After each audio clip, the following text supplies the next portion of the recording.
Okay, so we are live. Awesome. Yeah, thank you for agreeing to being my partner for this. No problem. Thanks for reaching out. I tried to get a couple other people, but I'm glad somebody finally accepted. I wanted to do it. No It'll be worries. good. Yep. So do we have to go? I'm a little confused. I'm looking at the case analysis study guide, Mm-hmm. and I'm also looking at the prep questions. So which one do we go through? I went and I did the prep questions, and I kind of looked through the case study analysis guide.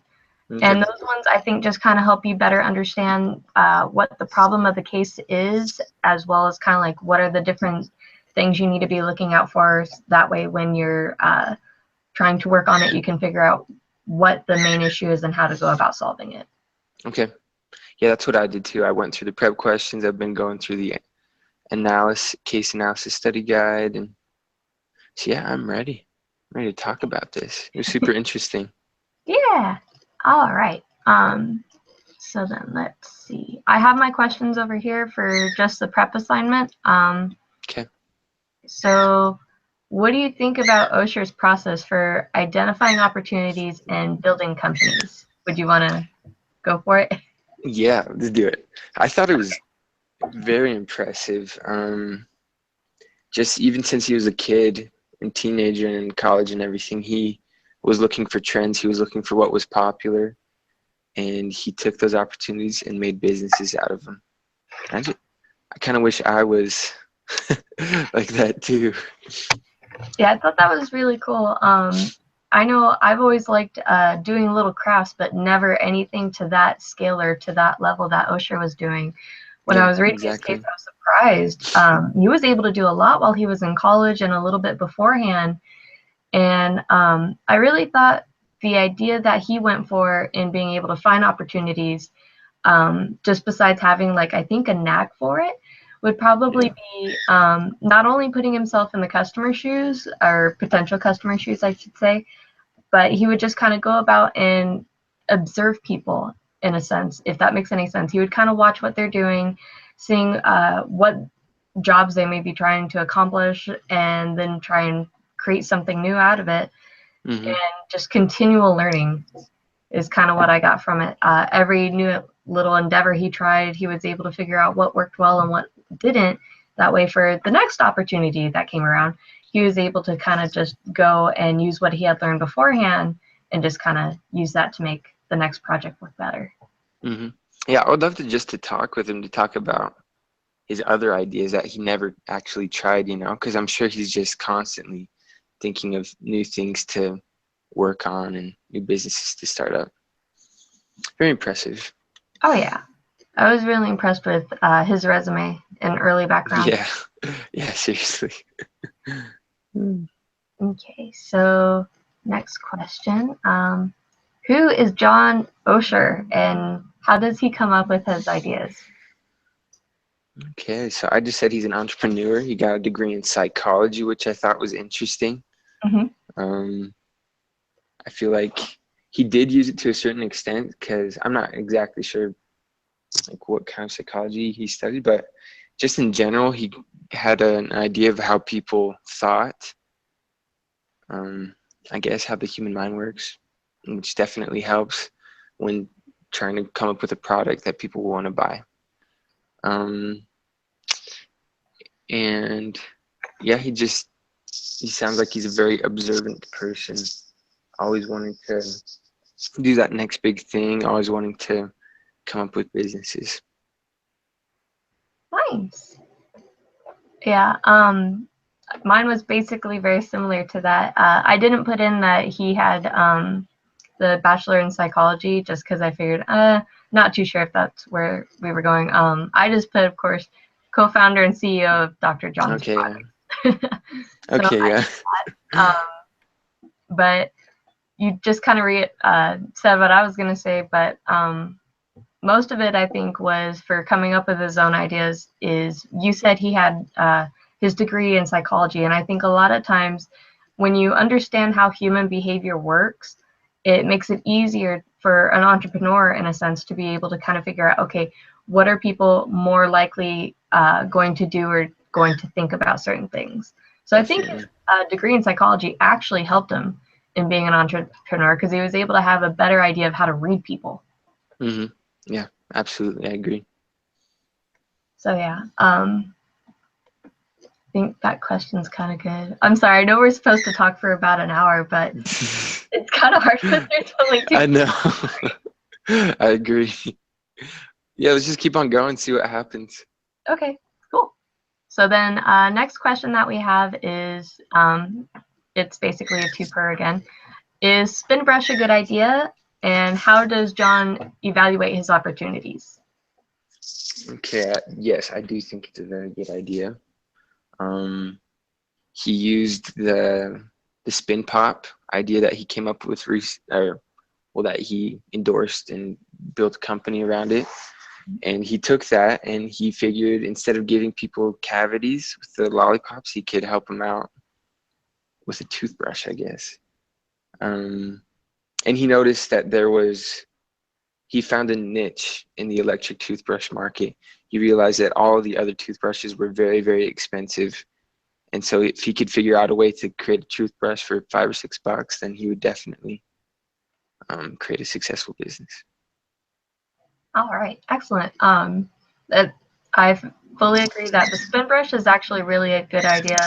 Mm-hmm. When I was first reading the case, I was kind of surprised that similar products were about $50, if not more. And I would never spend that much on a toothbrush. Yeah, seriously, that's crazy. So with that, and I was reading more into it, I was like, okay.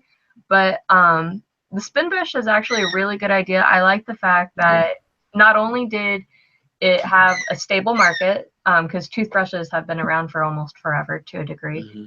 but it was able to provide a superior level of cleaning when you compare it to the manual toothbrush. And of course, it cost a lot less. So that's why I thought it was such a great idea. I'm sorry, I have a bird in the background. Yeah, I was going to say, what is that? Yeah, that's my cockatiel. His name is Elvis. Oh, can I see him? Yeah, he's in his cage. Yeah, hang on 1 second. Let me go I and like birds. That's Elvis in his cage. Oh, hey, Elvis. Yeah. That's sweet. Oh yeah, and I have my two puppies on my bed, passed out, being losers. They're like, we don't want to get up. It's too early. I'm like, lazy dogs. So yeah, I have like almost a farm over here. Yeah, it looks like it. That's awesome. I wish we could have pets. I'm up at Rexburg, but we can't. Oh, We no. can't do anything. Nope. I wanted to go up to Rexburg, but it's too cold. I can't do that. It's terrible. Right now, it's actually like 65, 70 degrees. It's super nice out. But usually, say, that's nice. Yeah, the winters are terrible. It's not worth it. Yeah, I heard it can get like about 20 degrees sometimes. Is that true? Negative 20 degrees, yeah. Oh my gosh. Oh yeah, 20 degrees is normal. Oh, it can get a lot colder than that. Yeah, it's bad. It's not my favorite. I'm excited to get out. I'm so sorry. Hopefully you'll be able to get out soon and go to like a warmer climate that way you can thaw out from the winter. Where are you at? Are you in Utah? Actually, I am in Apple Valley, California. I'm about maybe 4 hours away from Los Angeles, if that helps. Okay. Yeah. That's awesome. Yeah, so I'm in the high desert. Here it gets generally like very high 80s, high 90s. Last summer we had, I think it was 111 or 12 degrees. Dang. That's not too bad. Yeah, so the winters are cold, but not nearly as cold as Idaho's. Yeah. Ours are considered warm by that standard. I think the coldest we get is maybe like 40 degrees. Yeah, that's warm. That's like shorts and t-shirt weather up here. Oh my goodness, no. You would see me bundled up in so many clothes, I would look like a walking coat rack. Like, nope, it's too cold, I'm not doing this. Oh man. Yeah, just imagine negative 20. This last winter was the worst one I've ever had. Oh. It was bad. Oh man. I'm glad it's passed though. It's over. Happy times. Yeah. So if you don't mind me asking real quick, I know it's off topic. If it's 20 degrees or like negative 20 degrees out during the classes, how do you keep your car from like freezing at that point? Like, how do you start it in the morning? Some cars do have trouble. Mine never did have any trouble starting up. Maybe like briefly, but I just kept on turning it over and it would start up. But yeah, I don't know. We just do it. Oh my goodness. You just go out and learn. Oh, the worst is touching your steering wheel when it's too cold. Too cold or too hot. It's terrible.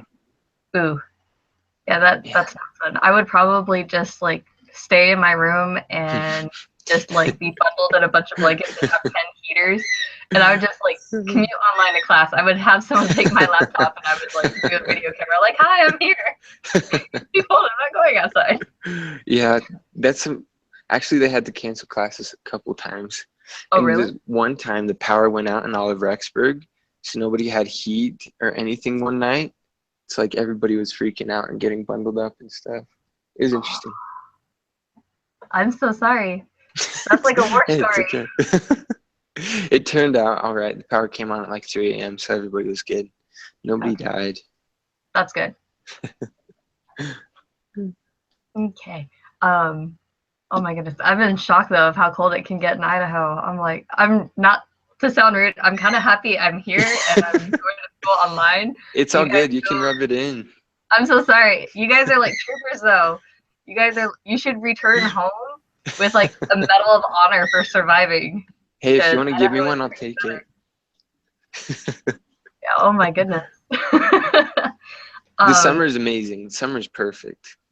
Like it got up to 100 degrees maybe twice last year, but usually it's like 80 to 90. Oh, that's perfect. Yeah. Definitely like go and thaw out for sure. Yeah, I'm trying to. I'm so sorry. It's all good. So yeah, I'm sorry, we got off track a little bit. No, it's okay. So yeah, basically for that, we are on the third question. We basically just kind of said pretty much the same things and basically agreed on it. Yeah. It's kind of hard with only two people and we're like basically saying the same thing. So I'm gonna move on. We both agree though. So the next question is, why haven't larger companies already done a spin brush? So I just said that some companies did have them, but they were just ridiculously expensive. And I can't remember which company it said tried to come out with a cheaper alternative, but they just never got out with it. I think that was Crest. Okay, yeah, it was probably Crest. And so, yeah, I don't know why. Maybe it was like an exclusive thing. Maybe their COGS were too high. I didn't actually look at that. I probably should have looked at that in the financial sheets. Actually, I don't know if they even had specific COGS for the toothbrushes. But yeah, they didn't do it. What did you think? For that one, I said a lot of the companies may not have been able to do like a spin brush, mainly because there was a patent on the spin brush itself. So the patent kind of protects Osher from having other companies kind of do like a knockoff product where they could basically use what Osher was able to do with the little spinny brush and kind of put that on their own product. So that I think is a good reason why a lot of companies haven't done a spin brush, is the patent actually really helped because it was such a unique way of being able to work on an electric toothbrush. And another one was the electric toothbrushes were a lot more expensive to make, and some companies, I don't think they were able to see the value in it to a degree. Yeah. Either because their costs were too high in the early initial stages of development, and it just made it to where as the product was starting to come along more in its developmental stages, that's when they realized, okay, it's costing us too much money. We're not going to be able to recoup it. Yeah. So I think that was basically it. No, you're good. Okay. Sorry, somebody's cleaning the window. Oh, no worries. Okay. Sorry, I took that in a broader sense. No, you're good. But yeah, I agree with you. Okay. And then, how much is spin brush worth? How would you place a value on the company? I had a problem with that question. That one just threw me for a loop. I'm sorry. Yeah, I just threw a guess out. I said probably around 10 million, right? At like a 10,000 when he's 10. I mean 10 million in 2000 when he was thinking of selling it. The reason why. So in 1999, he had 0.2% of the electric toothbrush market, which was almost $500,000, which is crazy for the first like year of in operation. He took that much of the market, which is very impressive.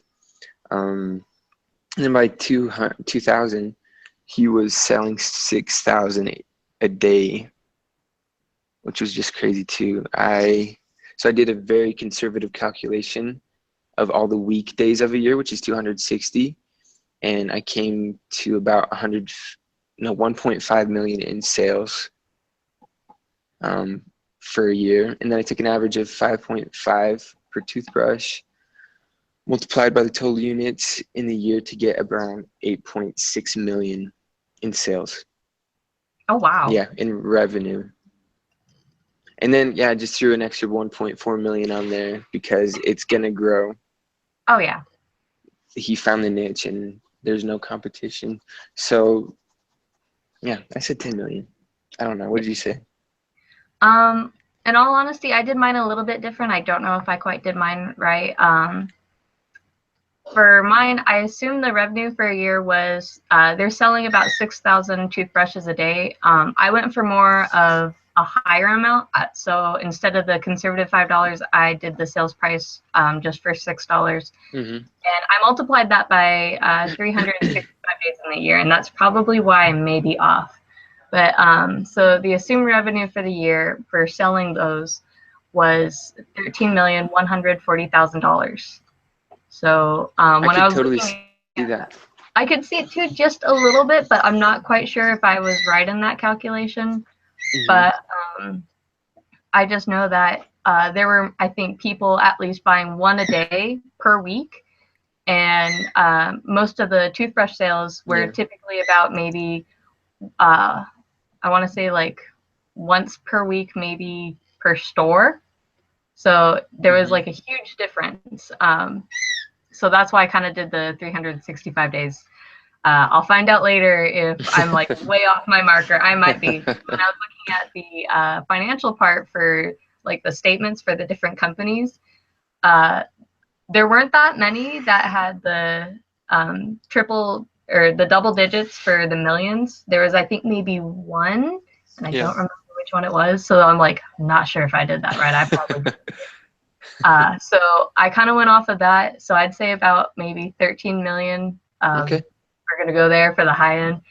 And I just figured that the value on the company is going to continue to grow just because the market share, he's already got a large percent of it in regards to how many competitors he's facing that have been in the market share for like, or the industry for how many decades.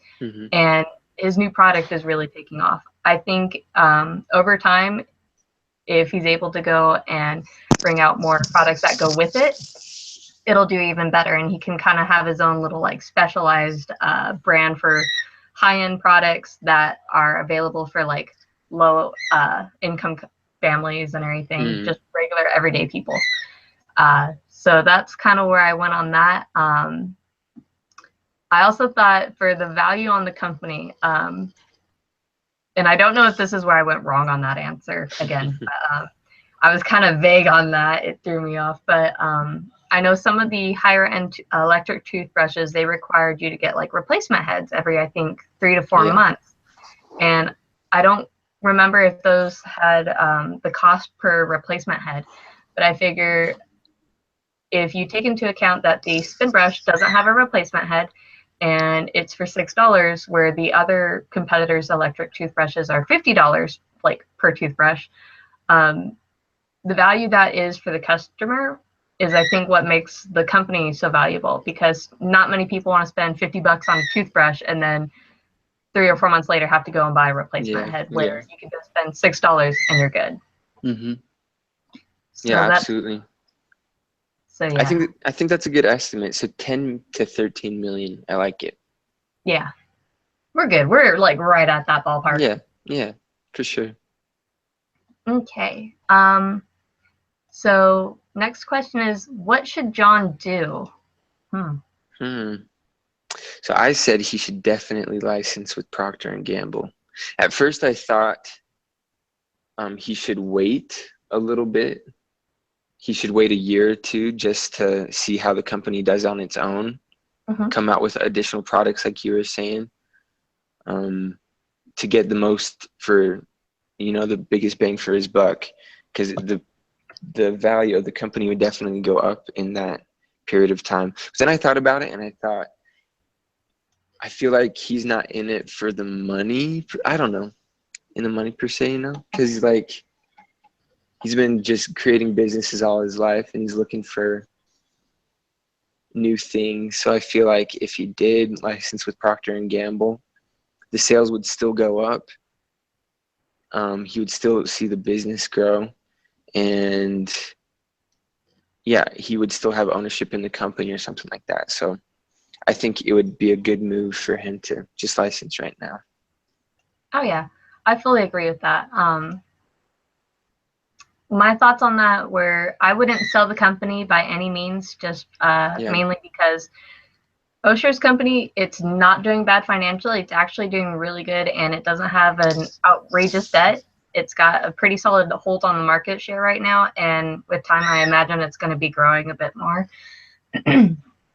Also, I thought that the way his company was kind of able to like go and take off was very promising, but a lot of times one thing I would kind of keep an eye out for is when you have something that just takes off, like how MySpace and Facebook took off. Mm-hmm. If it's not handled correctly, I guess you could say, where it's keeping customers' interest and it's making people's lives easier in some way or another, it can easily go and like flatten out and decline for that. But I don't think that's going to quite happen with Spinbrush. What I thought about doing is having Osher go and partner with Crest, mainly because Crest was kind of like a larger company in regards to it was more stable. It had been in the market for a lot of years, and also it didn't have an electric toothbrush. So my thoughts for that were basically if Osher were to go and partner with Crest, he wouldn't have to worry about Crest going and having a similar electric toothbrush on the market because Crest doesn't have one, although they were working on it. Yeah. So they wouldn't have to deal with them in a competitor fashion that way. But having Crest, I think, as an ally would be able to go and kind of boost the reputation of Osher. That way he could go and create new products. I completely agree. He would have so much more funding he would have an R&D team if he wanted, I'm sure. Just lots of different possibilities with that. Oh yeah. I did know in the case he said he wanted to keep the company small, like the manpower he wanted. Yeah. The smallest manpower. So That's I figured true. if he partners with Crest, he might be able to just kind of like have Crest to a degree like manager and oversee, but still retain his like his full ownership, I guess you would say, the company that he has or of his product. Yeah. So yeah, that's one thing I think that could be a flaw with partnering with Crest. And then second to last question, we are almost done on this. How do you analyze a case? So I said you read the first and last paragraph, and then you skim through it for a basic idea of the content, and then you read it in depth. And in reality, you should be thinking more than reading. All right, that was very good. Mine is going to sound like a textbook, which is horrible. Because I was really weird, and I read it and it just stuck with me. So basically, I put, you analyze a case by identifying and understanding important aspects of a situation and what they mean in regards to the overall situation of the case. Then you come to a conclusion about what the main issue is, as well as how you should handle such a situation. This is done by taking a position and then defending and exploiting your position with data gleaned from the case. So that's kind of what I put. That was perfect. That was good. Thank you. When I read it, it's like I was just typing, and then I read, I'm like, that sounds like a textbook. Like, oh, it does. Terrible. That's like word for word. I know. Later, one of my friends, he was over here and everything, and he was bringing me pizza because I'm like a poor little college student. He took pity on my personal. He was watching me type. He's like, "You're a terrible typer." And I said, "Why?" And he's like, "It sounds like you're writing a textbook. It's boring." Oh, whoops. I should put Bazinga in there, like every 3 sentences, make sure my reader's still alive, not a reading coma. Hey, there's nothing wrong with being professional. That's what I like to think. Yeah, thank you. I think it's better, actually. Thank you. You're welcome. That made me feel better. I don't feel like such a textbook now. It's okay if you are. It's all good. Okay, thank you. You're welcome. Final question on this one is, write what question you learned to ask as an entrepreneur. So I learned to ask just the basic question, what niche can I take advantage of? Because there are so many industries that we could get into. There are so many businesses that we could create. But I feel like, especially now with all the different competition and things, it's really ideal to find a niche that you can, just take advantage of and build a company around that. That's brilliant. And that's, I think, exactly what Osher did on this one. Yeah, that was an excellent response. Thanks. My question was basically, what can be done to reduce the amount of risk in pursuing a business endeavor?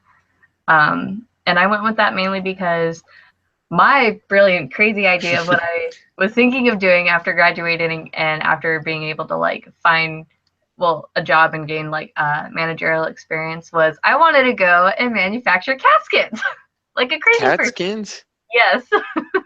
I was wanting to manufacture caskets and urns and being able to go and do that. Because I figured, it's never going out of business. Everyone's going to need something similar. So I figured, okay, try that. And the first time I told my mom, she smacked me, just like playfully, like, okay, seriously, what are you wanting to do? I'm like, I can make caskets.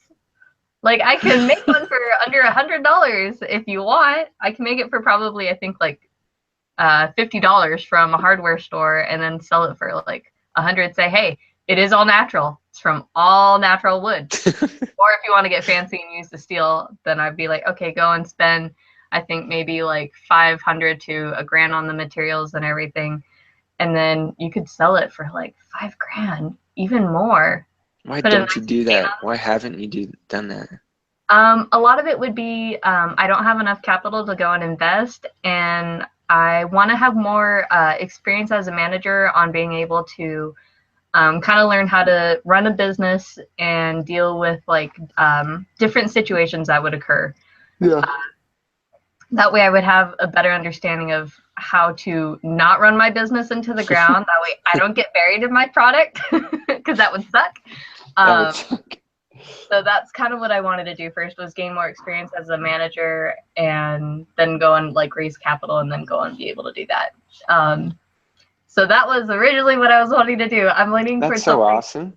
Yeah. Well, now I'm kind of thinking, if I'm not able to become a manager, probably go and teach elementary, which my mom is super supportive of because it's not related to death. You could be a teacher during the year, and then during the summer you can build cat stands. Exactly. Yeah. That's a brilliant idea. I need to do that, actually. I'm sure you could get a bunch of investors, especially in California too. Oh yeah. I'm sure you could find some cat lovers that would help you out with that. That's a good idea. That's cool. Thank you. Definitely morbid. I will admit to that. That's probably not something most people think about when they're like, I want to start my own business. What do I want to do? And then you have some crazy person in the background. I want to build caskets. So yeah.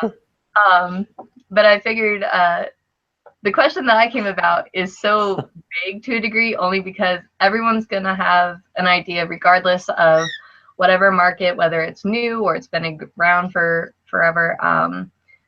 So I figured there's always going to be a risk with a business. What I would want to learn is, what would I be able to do to reduce the risk of like going on and creating a new product or something, like the pool noodle guy.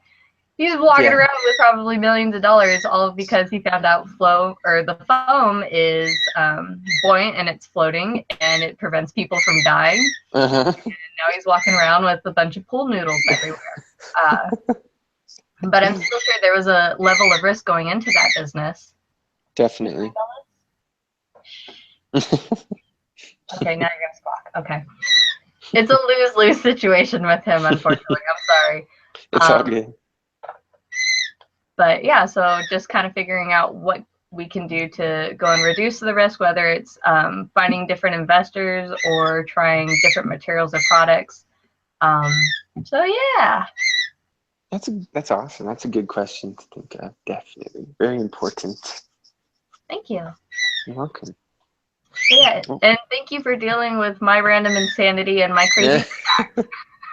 It is completely fun. I like birds. I used to have some love birds for a while. Oh, nice. They're fun. Yeah, my dad, he had racing pigeons when he was younger and a couple cockatiels. And he was able to get his cockatiels. He had a male and female, and he was able to get them to like sing little tunes. Mine, not so much. I don't think his mom sat on his egg long enough. So he likes to squawk at really odd hours of the night. And my bird is just a complete weirdo and kind of crazy. But I think that's just because I was raising him, unfortunately. Whatever. Yeah, he was stuck listening to me, like blaring out Metallica and my music, and I'm just That's like, what it was, Metallica. That's what happens to your brain. yeah, Metallica, AC/DC, Van Halen. Yeah. He was just like, oh, what is this? And then he went crazy. Yep. His small bird mind couldn't take much of it. Yep. That's okay though. I still love him sometimes when he's not being ornery at 4 a.m. wanting to squawk and be a booger. Yeah, I could see how that would be frustrating. Yeah. At that time, I'm like, it's nighttime, dude. You should be asleep. Go pass out, please. I'm like, go have a dream where you're a rock star and you're like headbanging out. Nothing. He stays awake and then he'll start whistling.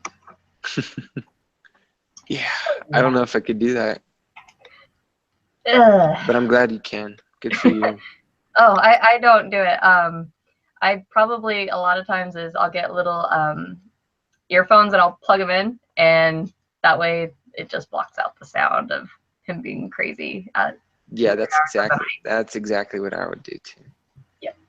And then I have 2 dogs where if that doesn't work, I take my little dog and I set her on top of his cage because she's small enough she won't hurt the cage and everything. Mm-hmm. And he freaks out. He thinks she's a cat, which is really weird. She probably behaves like one, but she isn't. She's kind of weird and spoiled. Does he shut up when you do that? He does. Oh, there you go. He's like, oh my gosh, it's a cat. And he'll get super quiet and he like tries to go and attack his bell for like 2 seconds. And then he realizes when he'll attack his bell, he's like, oh my goodness, I'm making noise. I have to be quiet again. And then he's quiet. I'm like, yes, I'm going back to bed now. That's probably another reason why he's weird. Yep. All these traumatic experiences. I know. It's such a shame. I'm like, I'm so sorry. You've had to deal with my heavy metal music. You've had to deal with apparently my dog that you think is a cat. I'm like, terrible bird mom. That's funny. Thank you. So yeah, it's the little things in life. You have to have some form of humor to survive. Exactly. I completely agree. You got to find it every day. Yeah. Okay. I know we keep getting off topic. I'm sorry. I'm like. No, it's okay. For this one, I think we're basically done. We didn't even make. Well, we made about 28 minutes into the video, so it's not bad. It's almost done. We actually did longer. We started at like 9:55. So. Oh, that's right. Okay, yeah. So 34 we minutes. Got over 30 minutes. We're good. Yeah. So if you would like, I can go and when I stop the broadcast, it'll upload it to YouTube. And then if you want, I can go and take the link and put it in the class discussion board. And I'll just like copy and paste the link there. That way the teacher can like know that we had a discussion. Okay, perfect. And then do you want me to comment with my name or something? Yeah, if you would like, go for it. I'll go ahead and do that then. Perfect. Thank you. Thank you very much, Samantha. It was nice to meet you. Nice to meet you too, and thank you. If for the next week we have another, we will most likely have a case. Did you want to meet same time, same day? Yeah, this works perfectly. Okay, cool. Okay, perfect. Have a good day at work and stuff. Thank you, and you as well. Try not to freeze over there in Idaho. All right, I'll try. Thanks. All right, bye-bye. Bye.